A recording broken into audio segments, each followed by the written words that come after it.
Hello guys, welcome back to Car Obsession and welcome to another walk around. This time around you join me with the brand new Kia Xceed. So as always, let me take you around the car, talk you through the specification and also give you my first impressions. So here we go, the brand new Kia Xceed, the latest CUV to join the Kia range. Kia calls this a CUV, a crossover utility vehicle, and not a sports utility vehicle. Yeah, whatever Kia. Anyway, crossover SUV, whatever you want to call it. This is brand new to the range, and essentially it is a crossover version of the brand new Ceed hatchback. As such, it shares the same platform, but there are a few differences. Of course, you've got plastic cladding going around the outside to show you that this is a crossover. The ride height is also up to 4mm higher, and the same goes for the hip point inside the cabin. Compared to the Ceed hatchback, the Xceed is 85mm longer, but it is 90mm shorter compared to the Sportage. So this car really sits in between the Kia Stonic and the Kia Sportage. So this is the middle of the range in regard to the crossover slash SUV range. Now, of course, styling and design is subjective, but I think this is a good looking car. I think it looks quite invigorating, quite fresh, quite funky. Yeah, I think this is a good looking car. Now, what I will say is I think this particular colour, which is Lunar Silver, is quite boring. It doesn't really show off the car's design, if you ask me. Now, if I were to buy a Kia Xceed, personally, I would go for the red, which is called infrared, or I would actually go for the quantum yellow, which is quite surprising because I don't like yellow. However, I think the quantum yellow really suits this car. Sadly, that is only available on the first edition, which is quite expensive. For the first edition, that is just over £28,000. Now, don't get me wrong, you do get plenty of bells and whistles, but yeah, that is a little bit pricey given the car. Now, speaking of price, the car you see right here, right now, is the 2. So there are 3 trim levels. You have 2, 3 and first edition. As mentioned, I've got the 2, the base model, but even so, the specification is still pretty good. This car starts from £20,795.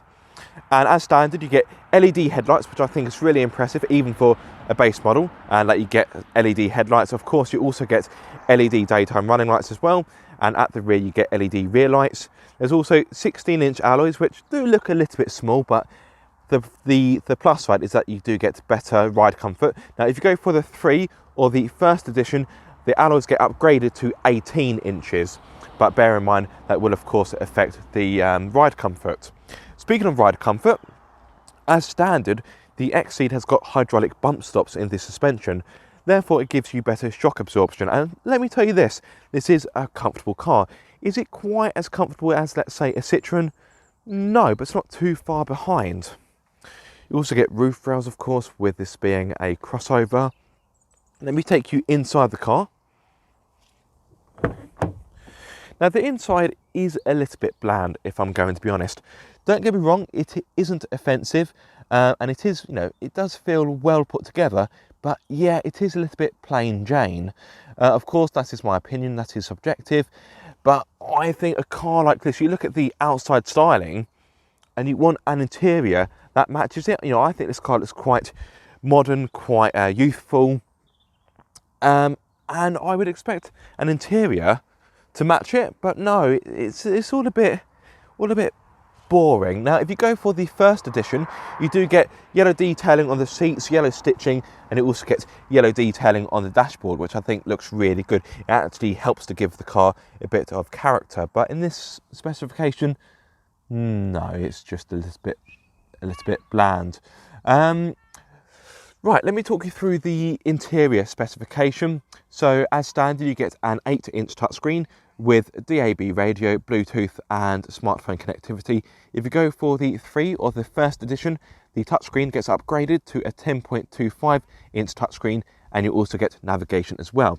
For the first edition, you also get a 12.3-inch digital display, whereas as you can see, I've got analog dials for the instrument cluster.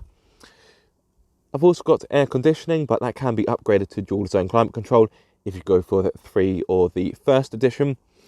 and I've got safety features including lane departure warning, lane keep assist, and autonomous emergency braking.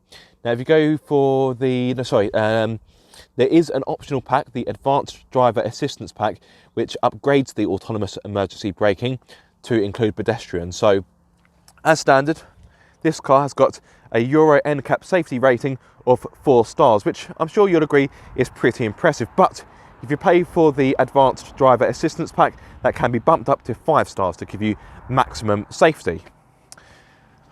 Right, let me step inside. Actually, let me grab the key. Now, for the 2, you get a old school turnkey ignition, so there's no fancy keyless entry here, but you do get that if you go for the 3 or the first edition. Pop the key in the ignition like so. What I like about the Xceed, and other Kia models have it, is that you get a red ring around the ignition barrel, so it is easier to locate at night or when it's dark. That's a very handy feature. I do like that. Well done, Kia. As you can hear, it is making a few noises because I've left the key in the ignition and it thinks I'm about to leave the car, which I'm not. Turn the ignition on like so. More noises. Typical Kia. Right, let me step in like so. You may wonder why I've got a towel down here. It's because my trainers are quite muddy. I don't want to drag loads of mud onto the floor mats. Ugh. Right, make my way in like so. So as with other Kias, when you first look at the touchscreen, it looks like it is black and white, monochrome, but no, it is in fact colour. So let's take you to the radio. It's probably going to start playing, isn't it? No, okay, that's a bad example, Aaron, because that is still pretty much black and white. Media, no media. Oh, Aaron, you've really cocked this one up, haven't you? But yeah, this is a colour touchscreen. Really, it would be best to show you the smartphone connectivity, but I'm currently using my mobile to record this audio. If I go to setup, perhaps. Even then, you really can't tell its colour. You do have a little bit of orange there. But anyway, before I digress massively, let me come away from that. What about if I go to list? That's also pretty much black and white, apart from the little bit of orange detailing. Anyway, let me move away from that. So as mentioned, there's DAB radio, as you can see there. There's Bluetooth, and there's also smartphone connectivity. I also get a reversing camera. If I pop it into reverse like so, you'll see I've got a reversing camera. There's no parking sensors, sadly, so just be mindful when you're reversing, because you won't hear any beeps. The clarity is okay. The definition isn't brilliant, but hey, it's better than not having a reversing camera. Let me close the door. Right, so let me speak about the space and practicality. So the door bins aren't massive, but they are big enough to fit a large bottle in them. This is 1.5 litres. There isn't a lot of space left over. The lighting isn't fantastic because you've got this lovely low winter sunlight, which is very beautiful, but it's making filming a bit of a faff. Let me take my camera off my little tripod. So let me bring you into the door bin. Not a lot of space left over, but as you can see, you can fit in a large bottle. You've got 2 cup holders in the middle. As you can see, I've got my cup of coffee there. A little cubby hole down here. I don't know why I moved the gear lever. Little cubby hole down here, 2 in fact, so you can put some loose change in here if you want, or some small items, perhaps some chewing gum or some mints, that kind of thing. A shelf up here where you can put your smartphone. In fact, actually, I put my smartphone in here because this is rubber. My smartphone slides about less, whereas if I put my phone up here, it slides about, which is quite annoying. There's also not 1, but 2 12-volt sockets and a USB port as well for good measure. That's quite handy. Let me turn that down, actually. Just realised I've got the air conditioning on. That may have been affecting the audio. There's a sunglasses holder up here. That's handy. You've got a centre armrest, which sadly isn't adjustable, which I do find a little bit annoying. And I find the elbow room in the front isn't that great. When I've had my wife in the passenger seat, whenever I change gear, I do knock elbows with her. So Kia, I would like the front elbow room to be a little bit better. Lift up the armrest and you'll find a decent sized cubby hole. As you can see, I've got one of my USB leads in there. And of course you do get a glove box, which offers, yep, a good amount of space. So the front of the Kia Xceed is practical. The steering wheel has got a good level of adjustment. It adjusts for brake and reach. And the driver's seat has also got a good level of flexibility in regard to adjustment. There's no electrical adjustments, but let's face it, this is the base model, so surely you wouldn't expect it. Let's turn the ignition off because I'm getting a warning message about the battery. And there's more noises. Right, pop the key in my pocket. Right, let's move on to the rear.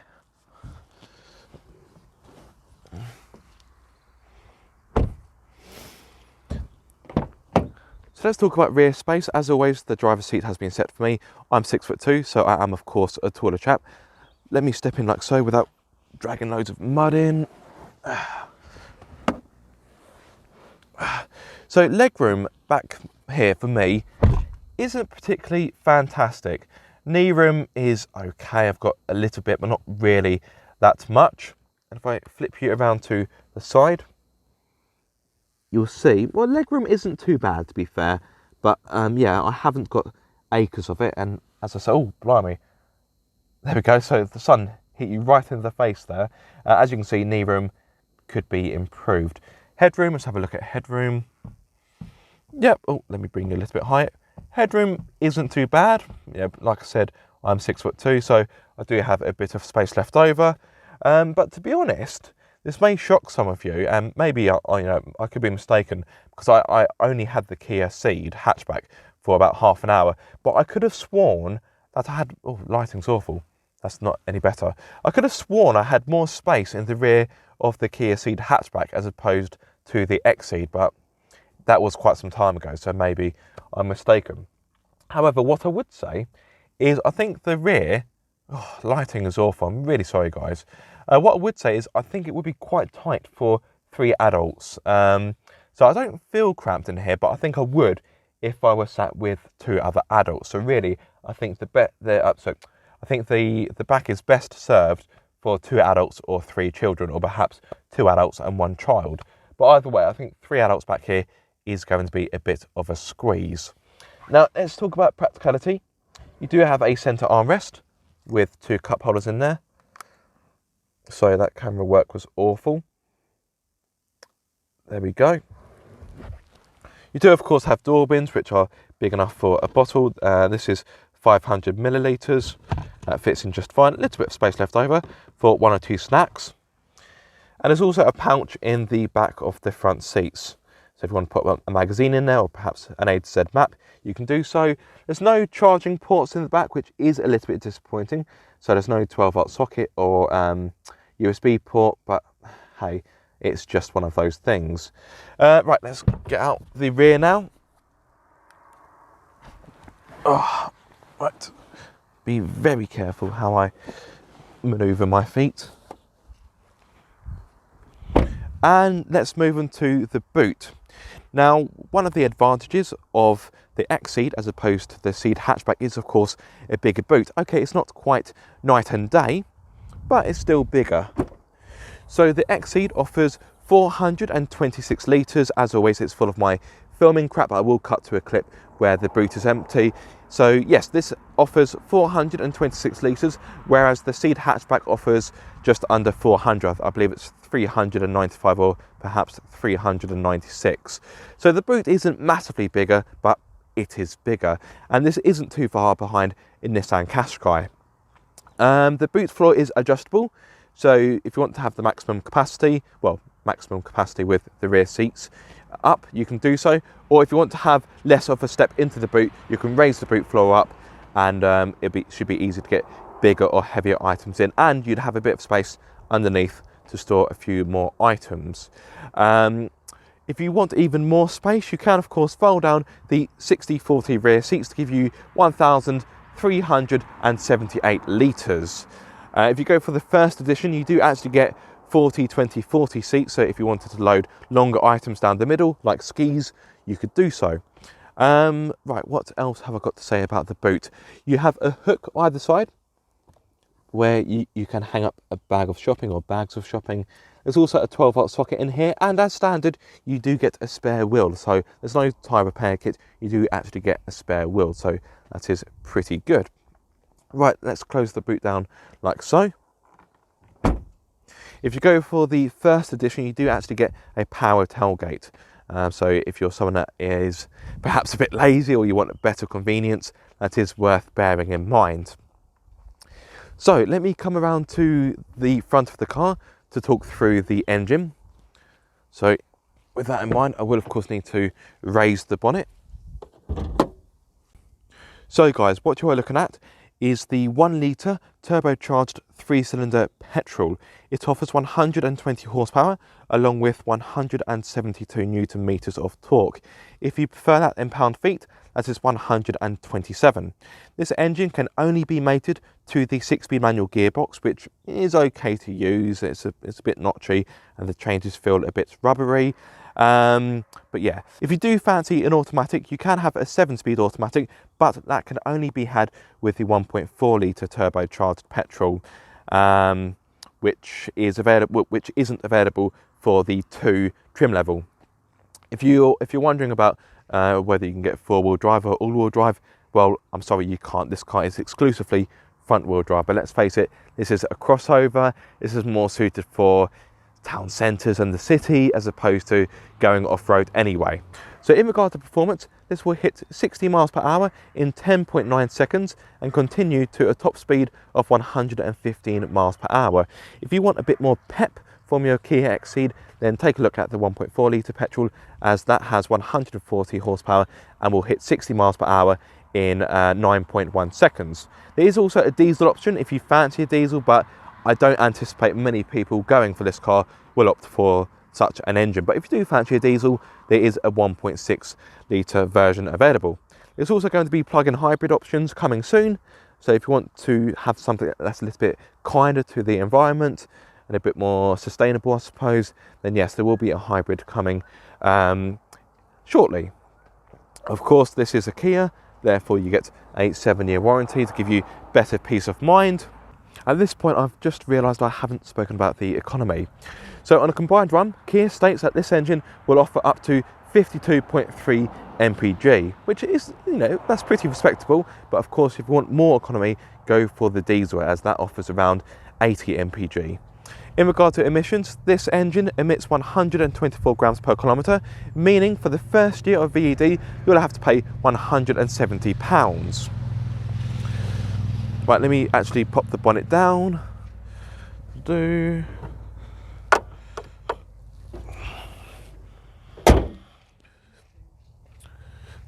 yes, let's have one more look around the Kia Xceed. There would of course be a full review coming, so be sure to look out for that, guys. In the meantime, if you have any questions, feel free to drop them in the comment section below. So what do you think, guys? Would you buy this car? Do you think the Ceed hatchback is more practical? Speaking of which, if you go for a Ceed hatchback, that is around £2,000 cheaper compared to this car. And if you go for the Ceed Sportswagen, which has got a very big boot, it's 625 litre, so noticeably bigger than the Xceed, that is around £1,000 cheaper. So I wouldn't say this car is niche, but I think really and truly the hatchback and the Sportswagen do make more sense. If you do want something that has a raised ride height and something that is, dare I say, a bit more fashionable and a bit more a bit more trendy, then yeah, the Kia Xceed may well be for you. But if it were my money and I was looking at buying a Kia Xceed, personally I think I'd just go for the hatchback, or if I really needed that extra space, the Sportswagen. This is a good car, but I just don't think it makes the most amount of sense compared to its siblings. Anyway, that is all I have to say for the time being. Thank you so much for watching this video. I hope you have enjoyed it. If so, the lighting's awful. If so, be sure to like, subscribe and to ring my bell so you get notified every time I make a video. But until the next time, guys, be sure to keep up the car obsession.